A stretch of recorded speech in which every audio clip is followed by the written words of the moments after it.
Hey everybody, welcome back to Space Quest Full Haul Strikes Back. I'm the Blues 32 and I think we just got a lockpick. It's a lockpick you got from Rolf. Now all you need is a locked door. I believe I know where to acquire one of those. Don't be a peeping Tom. Come out and face me like a man, Murph. A weird, tiny, furry kind of man, but a man nonetheless. Lol. It's a good thing you attended the basic lockpicking 101 classes back in the janitorial graduate school, just in case your future boss might forget to grant you access to the top security sections of your workstation, which generally happens to be the dirtiest. Of course, the truth is that you ended up just sleeping through most of the class, but this lockpick is still primitive enough for you to crack with some... This lock, rather, is still primitive enough for you to crack with some effort.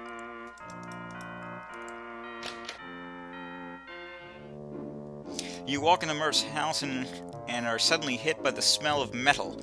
This man seems to like his electronic doodads. You better start sneaking, though, lest you wake the Furkins up. How do I do that?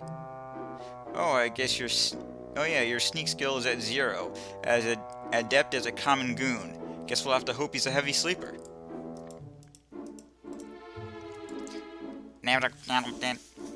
This looks like a regular Imperial probe droid, only pimped up with some neon lights, hydraulics, vertical spoilers, chrome coating, and circumferential side skirts. For these modifications to be possible, all internal sensors and electronics that defined the droid's purpose had to be removed, rendering it completely useless.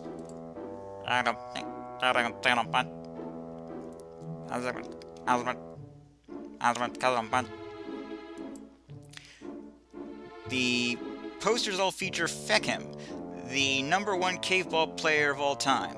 Looks like Murph's quite a fan. It's a can of angry Norwegian brand anchovies circa 1997. These things have been extinct for years. You imagine Murph paid quite a pretty penny for this can. Yoink.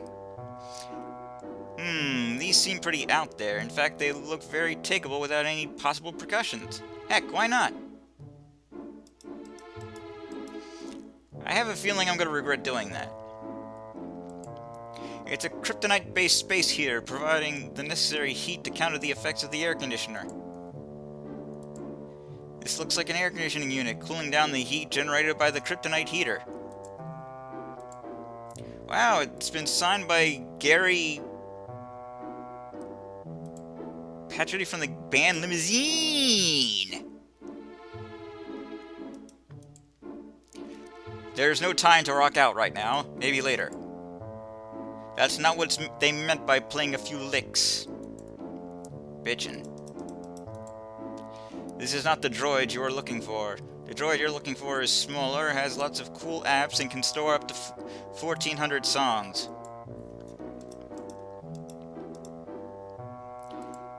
You take a closer look at what you thought was a simple toy, but realize it's actually a living creature from an ancient alien race called Taterheads. You saw a documentary about them recently where you learned that these practically immortal yet helpless creatures are captured in large groups, brutally paralyzed against their will and sold off as toys all over the universe. Oh noes. You shake the creature's hand and wish him luck for the next few million years. Hey there, little fella.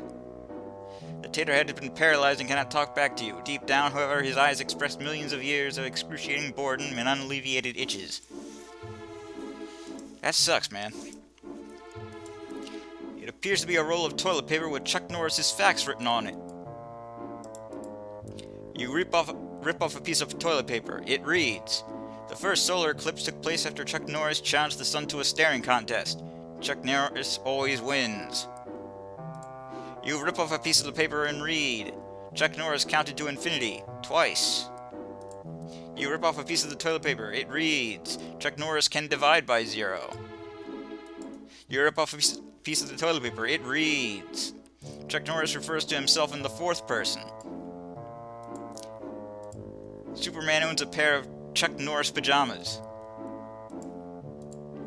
Chuck Norris always gets blackjack, even when he's playing poker. Chuck Norris doesn't have a bank account. He just tells the bank how much he needs. Little kids enjoy lighting ants on fire with magnifying glasses. Chuck Norris enjoys lighting little kids on fire with ants. Scientists have yet to find out how this feat is achieved. How much wood could a woodchuck chuck if a woodchuck could Chuck Norris? All of it. Okay, good. I was starting to worry that we might have to go through this for a while.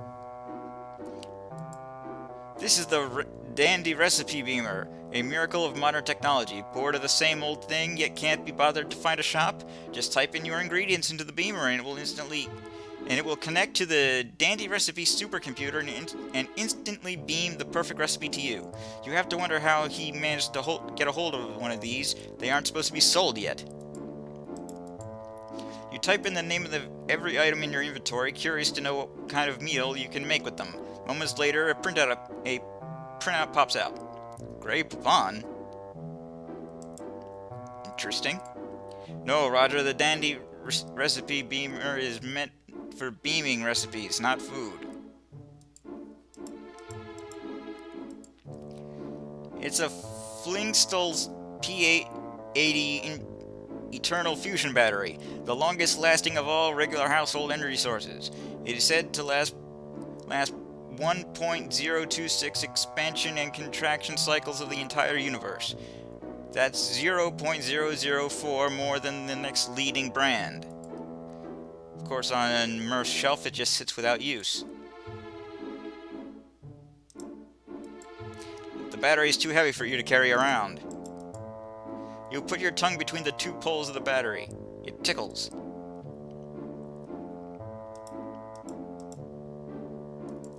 Shiver me timbers, that'd be a horrific display of bad taste.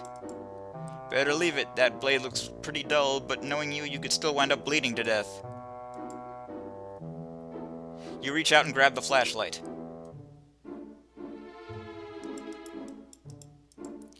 This robot arm somehow has an overwhelmingly annoyingly uptight and wimpy feel to it. Better leave this thing where it is. The Furkins would probably appreciate you not being armed. If this arm could talk, it'd be the most frustratingly inane conversation you've ever had, including all the times you've talked to yourself. I think that's C-3PO's arm. Could be wrong, though. These look like a pair of used gravity boosts with some pinkish spots on them. Closer observation reveals them as Klingon blood. It's pink? Nope, that's not the traitor you're after. I don't get it. You think about alerting Spock of the evidence, but realize that Murph would hear you. It's a brain with a propeller! Your mind reels at the possibilities. Don't pick up the propeller brain, Roger. This world is not yet ready for it. For a while you wonder whether it would be worse getting your tongue stuck between propeller blades or sticking it into a smelly, gooey brain. Then you realize you have the option of doing neither. It's a plastic tongue with wires. A lame attempt to come up with something as cool as a brain with a propeller. You connect the tongue's wires to the battery and observe the contraption in action. It's kind of dull, so you just put it back. Sorry, there's no tongue-to-tongue action in this game. It's a brand new GGC 2063 remote-controlled upright vacuum cleaner. Popular Janitronics didn't rate them very highly due to their tendency to fall over in remote control, in remote mode. The unbearable noise doesn't help much either. Oh, this isn't going to be good. You drag the vacuum cleaner into the middle of the room as quietly as possible and pick up the remote controller. Yeah, I don't want to do that. It looks like a pile of Murph's dirty laundry. I'd rather not go into details. Don't touch that, you know where it's been. I don't wanna. Smart man, Roger, smart man. In this light, you can't really see what this is, but you want it. You run your hands across the black box and leave your fingerprints everywhere. Smooth. You have absolutely nothing to say to it. Don't turn off the air conditioner. The heater would turn this place into a sauna. You expose your teeth to the cool air flow from the air conditioner, but it's not making you any cooler. Don't turn off the heater. The air conditioner would turn this place into an igloo. You spit on the heater and watch the water sizzle away. It's a Binford 6100 3-in-1 sewing machine, jumbo stapler gun, and tongue piercer. Don't turn it on, you'll wake up Murph. Do we have to go through this every time you see a machine capable of piercing your tongue, Roger? It's one of those hoverboards. As a child, you always wanted one, but your parents didn't think you could handle the responsibility of being cool. You reach for the hoverboard, but realize it actually doubles as a support for the shelf, and removing it might cause the whole thing to fall apart, so you leave it there. I feel bad for the kids in 2015. They had no idea it would take another 2,000 years before anyone invented one of these. Why, you. That is a microgravity GoPo stick. It allows you to counteract the forces of gravity and jump higher than you've ever gone before. Sorry, what? The label reads, not for outdoor use. No, I had enough microgravity during my visit to Space Quest 10 to last me a lifetime. Oh yeah, the Urena thing. The GoPo stick tastes kind of sticky. Ha. Ha. Ha. I'm sorry I'm doing this again. I did this the last time when in the shop, but I gotta look at this stuff. It's a fairly new Nixon Z350 pan-dimensional holo camera with a 40-minute temporal zoom and a subspace distortion stabilizer module. According to the ad, you could use one of these to get a proper focused hologram of an event you missed by simply having the camera record the past by going back in time. The downside is that you need multiple degrees in Farnsworthian physics just to understand how to turn this thing on. This particular one looks like it's been gathering dust for a while. Murph Hut feels sleazy. Don't push the buttons on the camera, Roger. 99.73% of intelligent life in the known universe couldn't understand what they stand for, and you are by far no exception. Don't try to holograph your tongue, Roger. You might get it stuck in a temporal vortex. Shh, don't wait, Murph. Have I missed anything?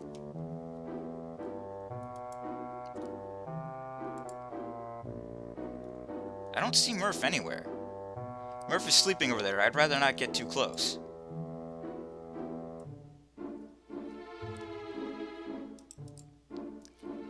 This appears to be Murph's safe. It looks pretty safe. Waka waka waka.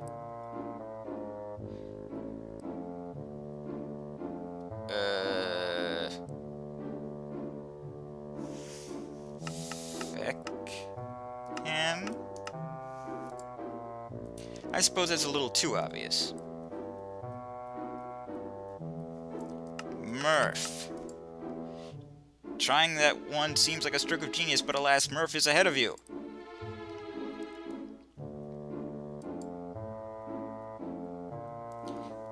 Password. Be careful, Roger. You're dealing with someone with the power of abstract thought. Yes. Choose the security question you selected during setup and enter the correct answer.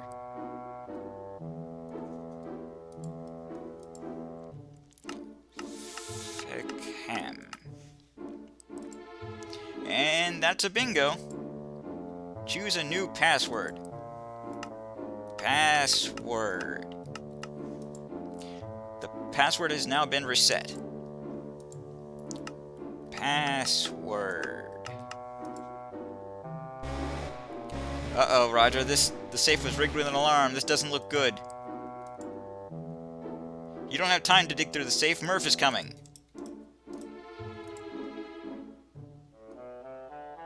Feck.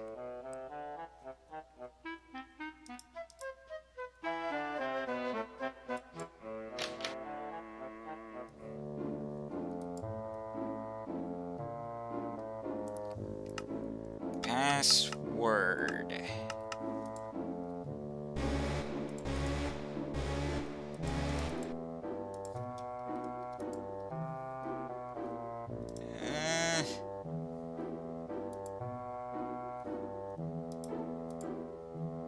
I want to wake up. Murph is already awake.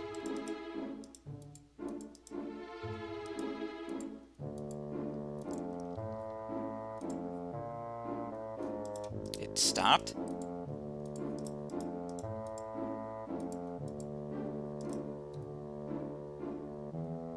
Oh, a burglar. Huh. Pretty bold standing out in the open like that. Stupid, too.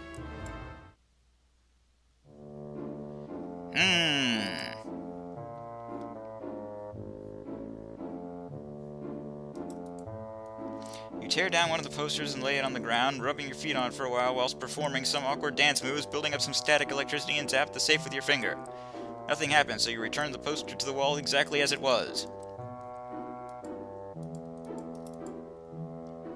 You quietly cheer for Feckham and his seemingly never-ending record streak of successful third kickoffs. What do I do?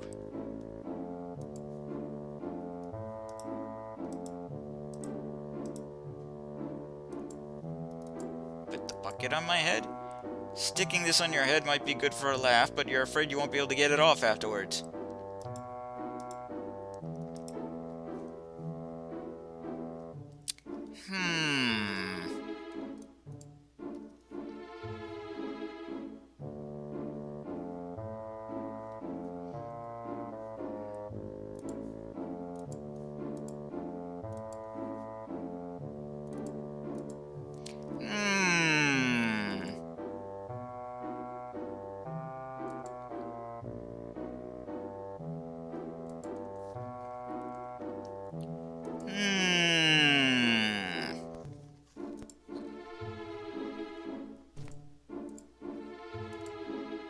You apply some duct tape to the flashlight.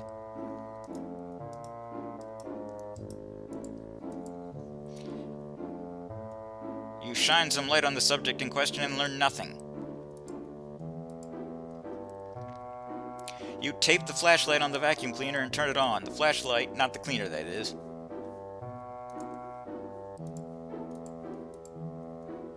Bingo! By covering the vacuum cleaner with a white blanket, it now looks like a ghost that might scare Murph away if should he wake up. Interesting. Password.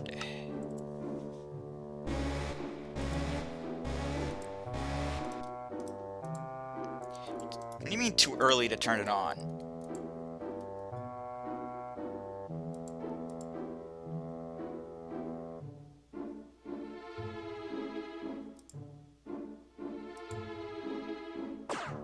Ouch.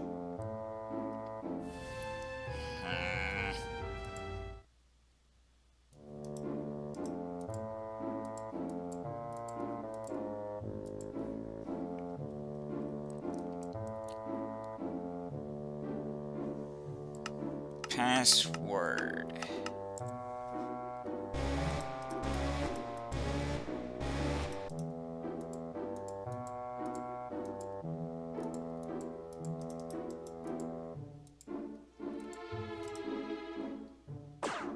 I must be supposed to hide, but I don't know where.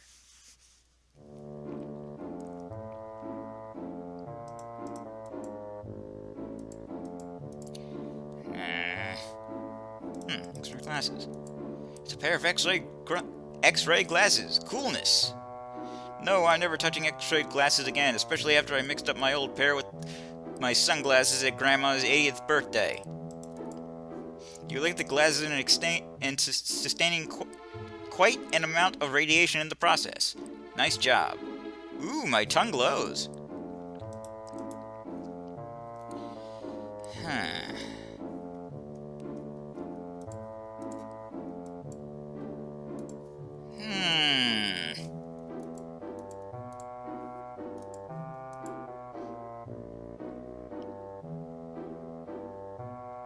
You wear the umbrella on your head and do your best Dodo impersonation. As usual, we're not giving you enough to do. Your latest contraption bears a striking resemblance to a cheap ghost. Where could I hide?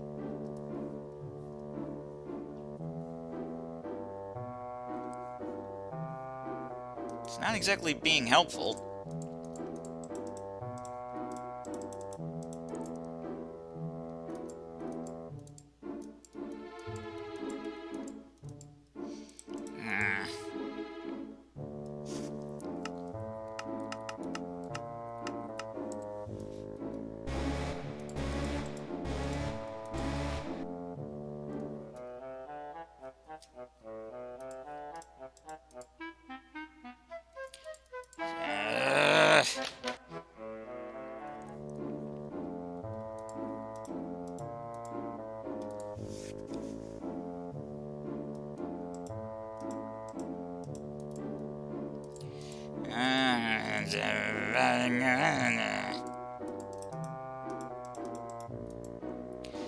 The can peels open easily. These things smell surprisingly well preserved after all these years. You lick one of the anchovies. You now have enough sustenance to carry on for several more weeks without food. I don't get it. Watch it, that bone isn't a toy.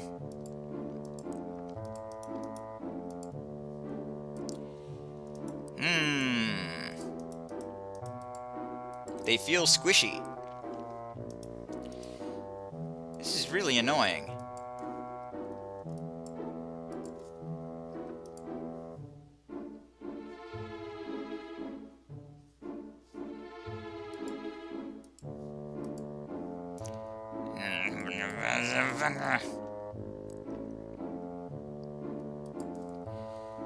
So irritating.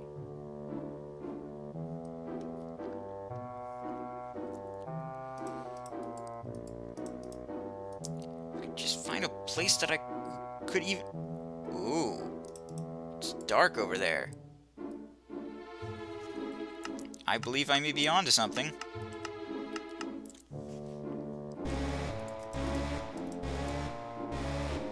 Yes, excellent.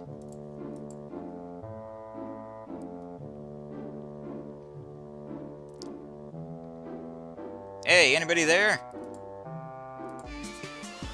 A ghost! Well, I'll be. The ghost actually worked. You should be free to operate the safe now. You retrieve the fortress plans and tuck them in your pocket. Anything else? You close the safe.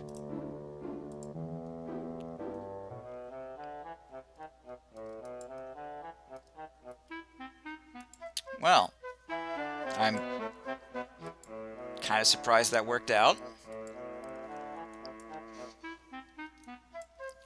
But we got what we came for. Here, man. Have yourself some plans. I got the plans. Great, now get to the fortress and stop Ludi.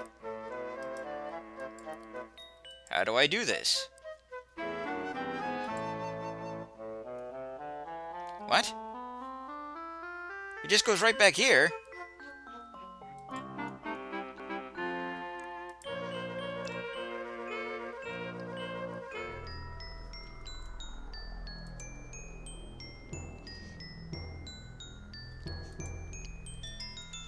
This looks familiar.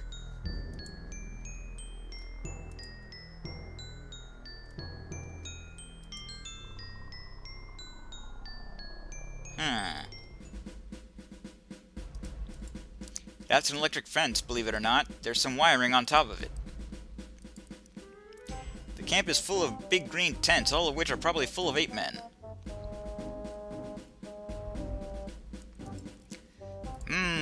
Are you people thinking what I'm thinking?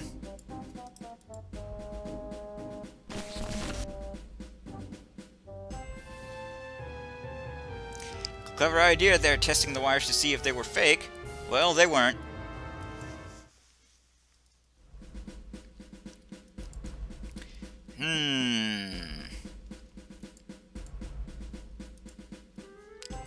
Let's use the bone.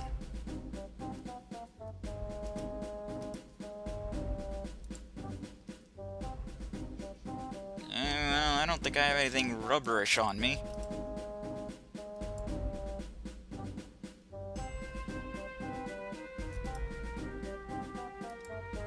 This fellow stands out a bit. His species doesn't seem to be related to that of the other inhabitants of this camp. Glancing at his cranial structure and various antenna-shaped appendages extruding from it, you recall that his race is rumored to be a member of the Philistine Hemisphere Alliance. You wonder how Volhol managed to find one of these rarely seen xenophobes. Guard is sitting inside the post. Apparently the wallet belonged to one Reginald Porstead, a rather homely inspector with unkempt hair and a peculiar mustache.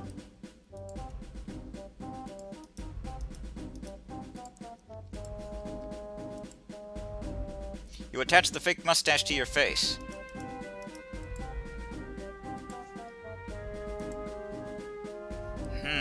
Do I have any way of messing up my hair?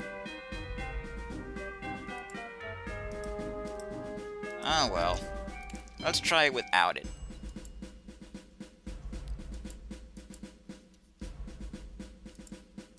You beat it senseless with the laminated ID, which takes many, many hours and leaves no permanent damage.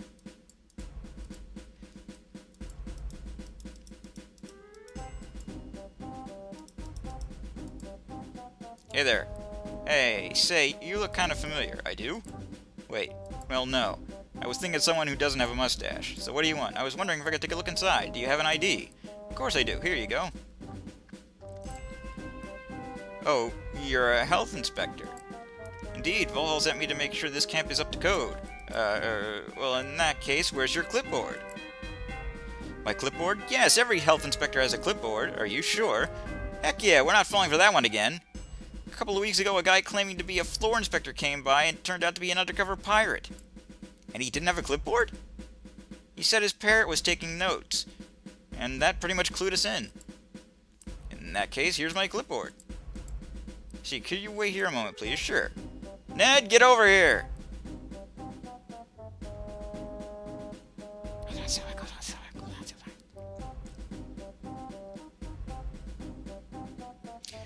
Inspector alert! Inspector alert! Everyone clean up!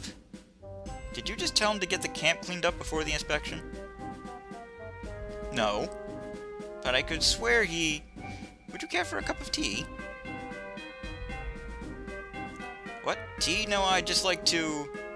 Are you sure you won't just have one cup?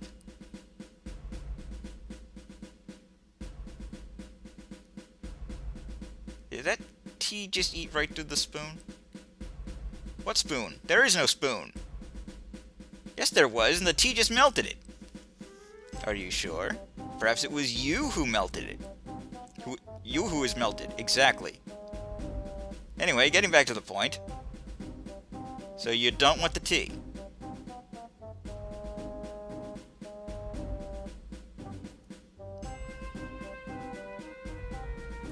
Actually, I do. What's the worst that could happen? Splendid, here you go. Oh well.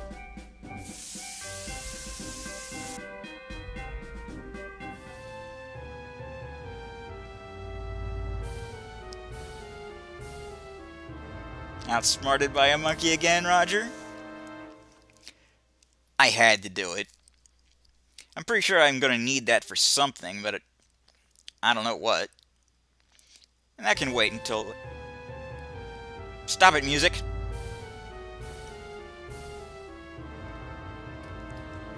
Right then.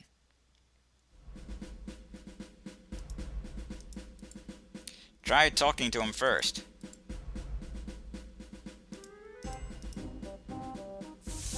Well, that was easy.